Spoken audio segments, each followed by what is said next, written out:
Rise from your grave. Never give up. Hello. It's been a while. Last video was January 17th, and it is now March, like 11th. It's quite a while. How have you guys been? I've been playing Elden Ring, playing Fortnite, a little bit of Dying Light 2. Just chilling pretty much. But like I said before, I have been playing quite a bit of good old Elden Ring. 81 hours and 50 minutes to be exact. And as you can see by the round table, it's all Bernie. And I have pretty much completed everything there is to really complete. I've done all the bosses. I would hope to be every one of the mini dungeons, but there's definitely some that I missed. But it's not really like too big of a deal. I'll go into that a little later. But Elden Ring, after 81 hours, 100%ing the game, what do I think? This game is too hard. No, I'm kidding. This game is definitely game of the year. I mean, I know it's only March, but unless God of War comes out this year, that's what I feel the only title that could really rival it. But even still, I think Elden Ring will have it beat a little bit. Horizon, I don't even think that's in the question. Right? Like Horizon, ain't no way. Dying Light, also no. But Elden Ring, definitely, probably. But I'll just go into my thoughts. Little quick background. I've been playing Dark Souls ever since the first one. I first played it in 2012, and I've played every game since then. Multiple times. I've platinumed every game except Sekiro, which I actually do need to get back and do that. And Demon Souls, which Demon Souls, I'm actually really close. I just have to dedicate like 2 more playthroughs for like those boss weapons. But I'm a Souls vet, as a lot of people like to proclaim. And Elden Ring, right now, I don't know. It's top 3. Before Bloodborne and Sekiro, like my 2 favorites. I couldn't pick either one, but those are my 2 favorite Soulsborne games, like of all time. And I think this is in that slot now, in that spot with them, where I can't really distinguish because I love Bloodborne and Sekiro to death, but this game is definitely up there. But yeah, this game is great. It is really something special. It is essentially Dark Souls 4. A lot of people are going to be mad me saying that, but let's be real. This is Dark Souls 4. And it's open world. So, and not to say that's a bad thing. It's a very good thing. Because they did a killer job with this. This game is amazing. Definitely one of the best open world games, right next to Breath of the Wild. Because that's another thing that this game is very reminiscent of, is Breath of the Wild. And a lot of people get upset when you bring that comparison. But I would say it's like Breath of the Wild because you could quite literally go anywhere the hell you want. Like, you're not restricted. Like, you can go to the castle. You can go to the castle, no problem. Or you can find the secret way beyond the castle. Or you can go south. Or you can, if you're feeling suicidal, you can go to Caelid, the right side of the map. You can do whatever the hell you want. And that's what I really liked about Breath of the Wild. Where like, and if you can see it, you can probably go to it. Like that tree off in the distance, yeah, you can go to it. That tower off in the distance, you can go to it. Big ass tree, I mean, you can go to the base of it. That big ass tower, you can go anywhere. It's very, very cool. Like I said, very similar to Breath of the Wild. Just kind of like do whatever the hell you want. And that's what I really like about this game. It obviously has the Souls formula where, you know, you get souls by killing enemies, and if you die, you have one chance to get them back. You lose everything, you have one chance to get them back. And if you die on the way back and you don't get them, they're gone forever. And like it, also enemies are difficult. The game is brutal. I'm using air quotes. Actually, no air quotes. This game is brutal. There's a lot of enemies that are absolutely brutal. But it is your standard Souls formula with obviously the open world twists and flight enemies. It's actually something I haven't discovered yet. But with the Dark Souls or the Soulsborne type game twist of it being open world, and they really made it open, because not only is this entire region, you got you got 2 fiery regions, you got your standard starting area, you got like kind of like a marshland swamp, not a poison swamp, but don't get it twisted, there's like a million poison type swamps in this game. You got your volcano region, you got your city type region, you got your snow region, you got Dragon Island over here. You got a bunch of underground places which look absolutely stunning. It's a lot. Visually, the game looks amazing. I'm playing on PS5, and the game just looks like incredible. It's stunning. And this is what it looks like kind of end game. It looks a lot brighter like before you reached really the end game. And it looks a little prettier. But the game looks gorgeous. The soundtrack, amazing. I mean, it's to be expected. Like with Soulsborne type games, they go off on the soundtracks. And you know me, I love me a good soundtrack. But this is a very, very, very good game. If you're a Soulsborne fan, you already have this game. But if you are not a Soulsborne fan, I would still recommend it. Like, I at least give Elden Ring a shot. I mean, I would like implore you to like play the older games. But at least just play Elden Ring. Because Elden Ring really is something special. There's a lot of like streamers, like influencers, or a lot of people that I know that have always hated Souls games. And then they played Elden Ring and they're hooked. I think like Dr. Disrespect, Black Okage, Omega Pro, like all hated Souls games. I don't know about Dr. Disrespect, about him hating Souls games, but there's a lot of people that this game kind of converted them, I would say. And it's cool to see, because now they might go back to the older games and like actually like appreciate them. So definitely would recommend this game. I'm just kind of good at getting into the positives. Oh, this is a bonfire I never found. I'm just gonna get into the positives, then give it like not a score. I don't really like giving them like numerical scores. It's kind of cringe. But I would definitely say this game is worth the money and the time. Like I said, I have 80 hours. I 100%ed it pretty much. I would have the platinum, but yeah, this is literally the last trophy I need. I have 40 out of 42, which that trophy and then the platinum.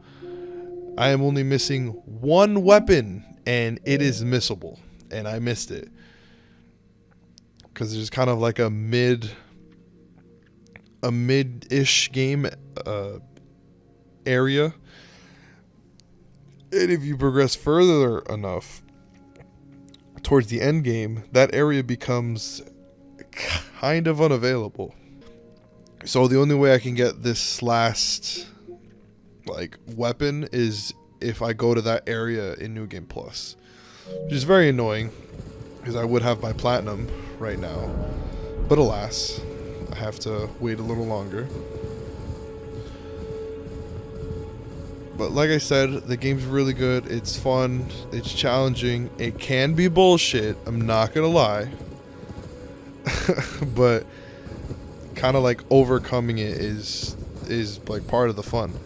And there's a lot of like different things that like will help you out. It's not like you have to like solo every boss. And please don't listen to like the toxic side of the community.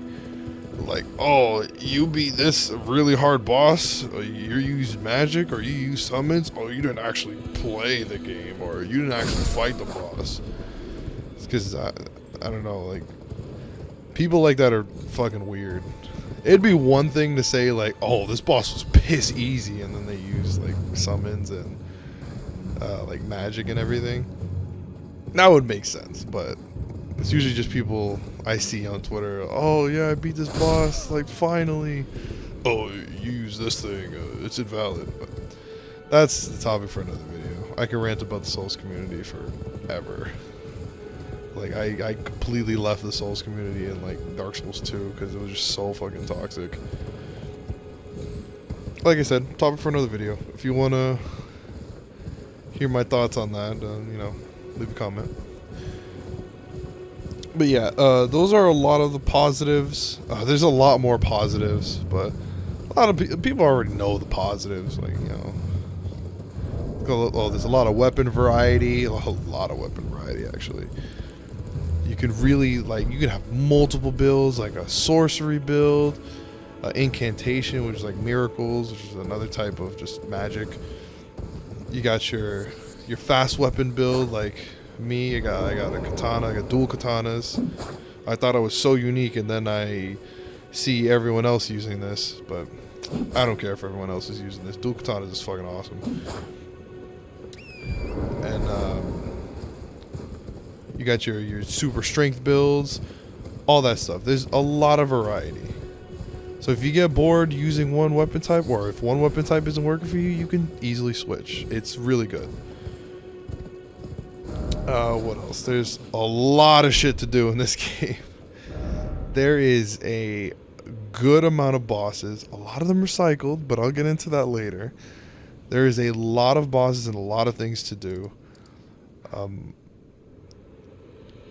There's a lot of, like, along with, like, regular, like, areas that you would go to, there's a lot of mini dungeons. Which, I'll actually get into the mini dungeons later, but there's a lot of mini dungeons you can do, a lot of regular areas, and just all around, like, exploring. And that's, like, probably, like, the best part about this game is just exploring and, you know, like, trading secrets with friends. Like, oh, where'd you find this? Oh, I found it here. Where'd you find that? Like, everybody's experience is going to be different in this game. And that's, like, that's, like, probably the best part. What else? Yeah, I mean, I could go on and on about positives. But, like I said before, I mean, if you're a Soulsborne fan, you probably already have it. If you don't, I would say give it a shot. It's definitely worth it. This game, you're gonna get the bang for your buck. Like I said, 82 hours now. 82 hours. And it took me 82 hours 100%. And I am a Soulsborne vet. Platinumed every game. Played every game multiple times.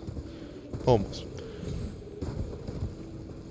So, my final recommendation is just get it. Have fun. And if you're getting absolutely clapped, there's multiple ways you can make the game easy for yourself. You can grind. You can use spirit summons. You can use co-op summons. A lot of things you can do. Just give it a shot. It's really a good game. Alright. Now we're getting into the negatives. The negatives. Alright. So as I mentioned before, mini dungeons. I have a little tiny problem with these mini dungeons. And what I would classify as these mini dungeons, there's 4 archetypes. There is mines. There are caves. there are hero graves, and there are catacombs. So what these 4 areas pretty much do is they're just areas where it's pretty much just one straight path to the boss, and then the boss usually gives you something, and with stuff along the way. And it's usually the same layout. So there's multiple mines. They all pretty much look the same. Just, scrambled around a little bit. Like different paths and stuff. They're very copy-paste. I'm not saying that's a bad thing, because it's really not.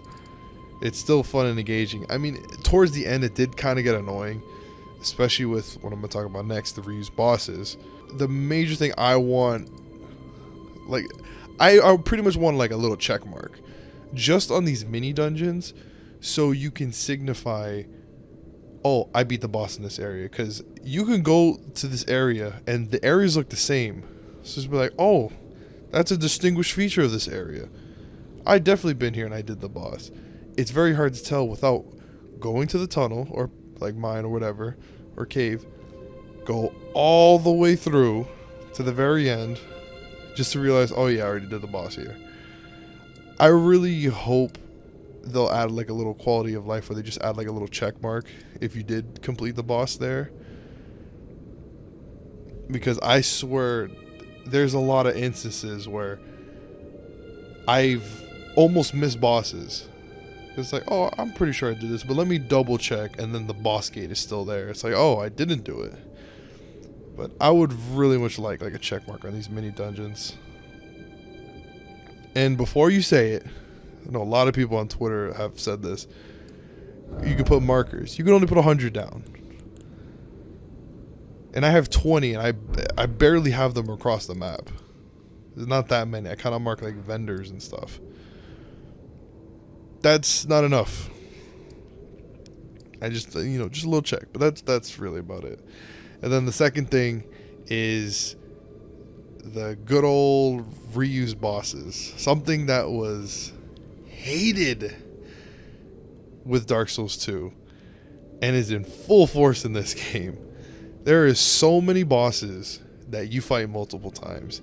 If you're having a tough time on a boss early to mid game, I'm sorry to tell you this, but you're probably going to fight him again at some point. Just FYI. Like, there are so many bosses that you fight multiple times. Some cases like up to like 7, 8, 9, even 10 times. Maybe not 10 times, but it feels like it. And it is just so annoying. I've never screamed out again so much in a Souls game before. Fighting the same damn bosses over and over again. With slight variations like, oh, instead of one of them, there's 2 now. I'm out of here. Oh no, I'm out of here. So it's either... It's like one of like 4 things. It's either like the regular boss, which makes sense, it's a regular boss. Then they have 2 of the same character, some cases 3. You're fighting them all at the same time. Okay. Then there is the powered up version of said enemy, where they're just like stronger, like they have a stronger weapon or whatever. Or the mix match, where they put one boss enemy with a completely unrelated boss enemy. It's just like, there you go. Fight it out. Dual gank. And it's cool in the beginning, and then it just gets really fucking old. Especially with some of the bosses. Like, there's a boss that mimics the Asylum Demon from Dark Souls 1. You fight that dude, like, actually 10 times. And then, like, another one that's similar is, like, the Tree Spirit. Good God, you fight him so much. There's an area where there's 3 at once. It's like, relax. It's not that deep. Like, it's a cool boss, but, like, damn. But it's not that big of a complaint. But more often than just like one. And then another thing that really is, it's really not that big of a deal, but something I really hate is the naming convention of like a lot of the characters, like in like the lore. Their names either start with a G, an R, or an M, and they have very similar names. Like, oh, there's Godric, Godfrey, Godwin. Then there's Margit and Morgit, which are twins. Then there's Rainy and Rena. The list goes on. It's ridiculous.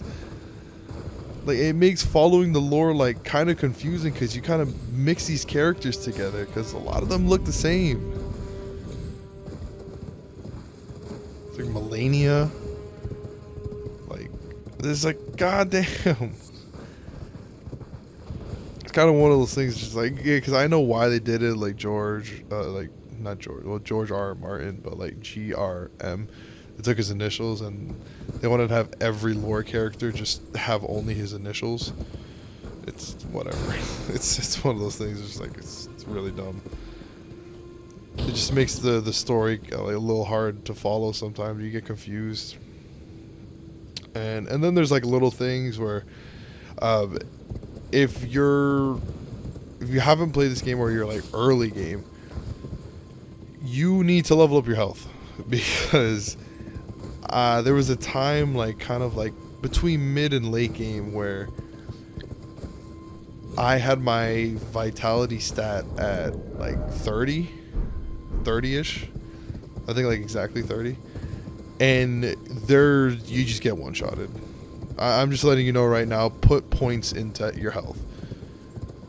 Unless you have the patience, because like I have zero patience when it comes to like one-shots. Unless it's like a big super move and all that stuff, like AoE, it's like whatever, sure, it's annoying, but it makes sense. But a lot of the times they'll either like flat out one-shot you with one attack, or my favorite is the one-shot stun lock, where you just keep getting hit and you cannot break out of it in the slightest. I'm like, you can't even panic roll out of it. Like, you can't even get the one roll out of there. It's just you just keep getting hit, and then you eventually die. That happens entirely too often in this game. Unlike other games, because a lot of other games it can happen, but I feel like in other games they give you a chance. In this one, you'll be lucky to get that chance. Like, they will absolutely clap your ass up. But that's one thing. And then like another little mini thing. The fall damage in this game is so weird. It's either you take like 30% of your health from like a fall, or you just die. There's no in between. It's actually the funniest thing. And there's like multiple items to like reduce fall damage. And